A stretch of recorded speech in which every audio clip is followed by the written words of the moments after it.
जय हिंद दोस्तों। आइए आज हम पढ़ेंगे मौलिक अधिकार और नीति नीति निर्देशक तत्व।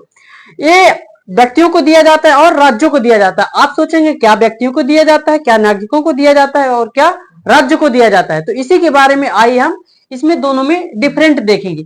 ये दोनों चीज एक तरीके से क्या है, व्यक्तियों को क्या है दिया जाता है और क्या व्यक्तियों की सुरक्षा के लिए भी दिया जाता है। ठीक है, तो आइए देखते हैं मौलिक अधिकार और नीति निर्देशक तत्व। ये है किसमें, कौन सा सब्जेक्ट है, इसके बारे में भी थोड़ा जान लो आप।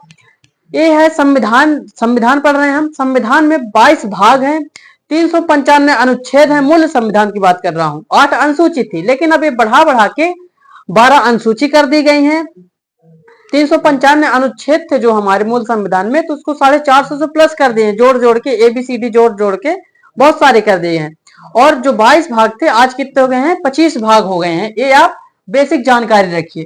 तो 22 भागों में हम पढ़ेंगे, भाग 3 पढ़ेंगे और भाग 4 पढ़ेंगे। इनमें दोनों में अंतर क्या है इसके बारे में देखेंगे। क्या है कि ये सभी कंपटीशन एग्जाम में पूछा जाता है और ना भी पूछे तब भी आपको ये जानकारी होना चाहिए, क्योंकि आप भारत के नागरिक है। अपने अधिकार को जानिए। आप दुनिया के कोई भी सब्जेक्ट पढ़ लीजिए, कोई भी काम कर लीजिए, जब तक आप अपने अधिकार नहीं जानेंगे तो कोई मतलब नहीं है। तो आइए देखते हैं। ठीक है, देखिए भाग 3 में अनुच्छेद 12 से लेके 35 तक ये मौलिक अधिकार का उल्लेख है। भाग 4 में संविधान के भाग 4 में अनुच्छेद 36 से लेके 51A तक क्या है, ये नीति निर्देशक तत्व दिए गए हैं। अब इसमें अंतर क्या क्या होता है देखिए। ये जो मौलिक अधिकार है, एक किसको दिया जाता है, ये व्यक्तियों को दिया जाता है।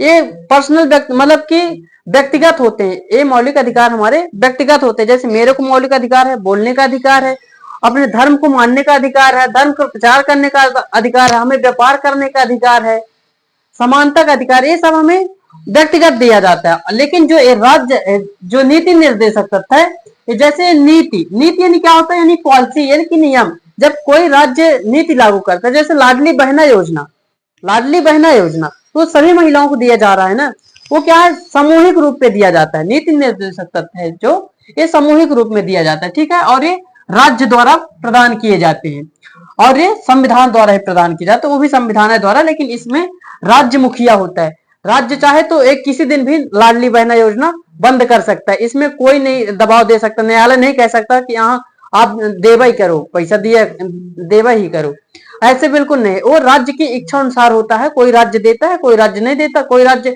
शिक्षा में स्कॉलरशिप ज्यादा देती है, कोई राज्य नहीं देती है। कोई राज्य किसानों के लिए बहुत बहुत अच्छा काम करते हैं, कोई राज्य ऐसे होते हैं किसानों के लिए कुछ काम नहीं करते हैं। ये सब राज्य के ऊपर डिपेंड करता है जितनी भी नीतियां बनती है। ठीक है, और ये न्यायालय द्वारा जो मौलिक अधिकार है आपके, न्यायालय द्वारा लागू कराया जा सकता है। यदि आपके मौलिक अधिकारों का हनन होता है या कि उल्लंघन होता है, कोई करता है, राज्य मान लीजिए, ऐसा एग्जाम्पल समझाते हैं, मैं आपको समझाता हूँ। जैसे कोई राज्य कोई नियम बनाया और आपके खिलाफ है, आप लोगों के खिलाफ है, तो जो नियम बनाया होगा, जो आपके मौलिक अधिकारों का हनन हो रहा है, वो जो नियम बनाया होगा तो नियम रद्द किया जा सकता है। मतलब कि इसको न्यायालय में लागू कराया जा सकता है मौलिक अधिकार को, और इसको नीति निर्देशक तत्व को नहीं कराया जा सकता। ठीक है, मौलिक अधिकार नकारात्मक होते हैं और ये सकारात्मक होते हैं। नकारात्मक का मतलब समझिए कैसे। मौलिक अधिकार बहुत सारे हमें अधिकार हैं, 6 प्रकार के अधिकार हैं, लेकिन कभी कभी नकारात्मक हो जाते हैं। आपके सोच में आयोगे नकारात्मक क्यों हो गया। नकारात्मक का मतलब मैं समझा दूं। जैसे एग्जाम्पल अनुच्छेद 19 आप लीजिए। आपको बोलने की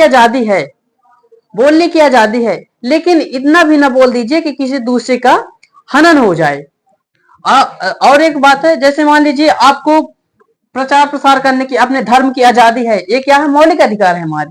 लेकिन ऐसा ना हो कि हमारे राज्य की व्यवस्था गड़बड़ा जाए और दूसरे व्यक्तियों को मतलब डिस्टर्ब हो जाए।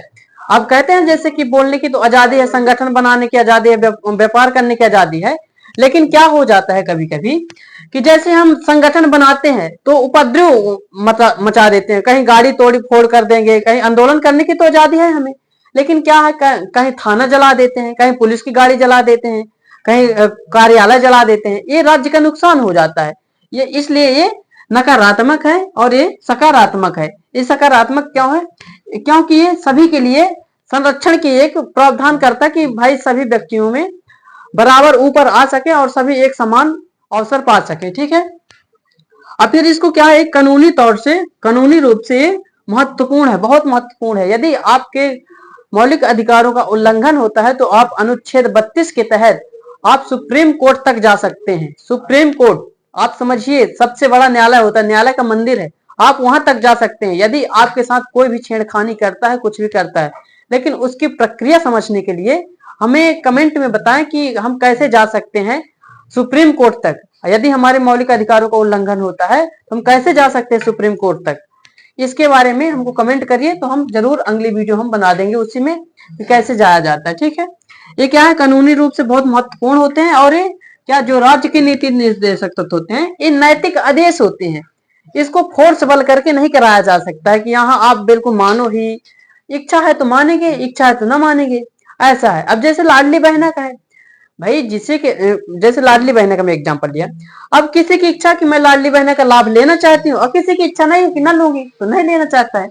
ये मतलब क्या है, ये नैतिक आदेश है कि हाँ, आप कर भी सकते हो, नहीं कर सकते हो, लेकिन आपकी इच्छा अनुसार है। ठीक है, और फिर ये क्या है, राज्य से संबंध होते हैं। ये क्या है, जो मौलिक अधिकार है, सॉरी, ये इधर का इधर हो गया है और यहाँ का यहाँ। जो मौलिक अधिकार है ये नागरिकों से संबंध होता है, क्या होता है, व्यक्तियों से संबंधित होता है, और ये जो नीति निर्देशक तत्व होता है ये राज्य से संबंध होता है।